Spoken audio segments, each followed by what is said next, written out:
asalaamaaleykum wa rahmatullah mbokk yi tey ñu leen di andil benn baat boo xam ni ñu bari dañ ci am jafe-jafe ndax niñ koy binde bokkut ak niñ koy jànge dañ koy bind mbindin woo xam ni du bokk ak ni ñu koy jànge muy baat boobu ngeen gis ci flèche bi muy bi aydin jooju te dañ ko bind ñaari yaa waaye benn yaa bi rek la ñuy jàng dañuy wax ni wassamaa banaynaaha bi aydin wa inna la muusiuun bi aydin rek ngay jàng waaye doo jàng bi ayaydin ndax benn yaa gi dañ ko cee dolli kon yaa biñ maas néeg dong ngay jàng da ngay moom la borom téer bi di wax ni wal yaa u fii bi aydil munawwani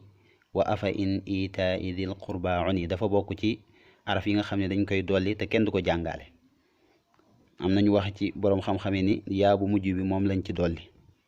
kon ñaari yaa yooyu benn bi rek ngay jàng kon da ngay wax bi aydin wa inna la muusiuun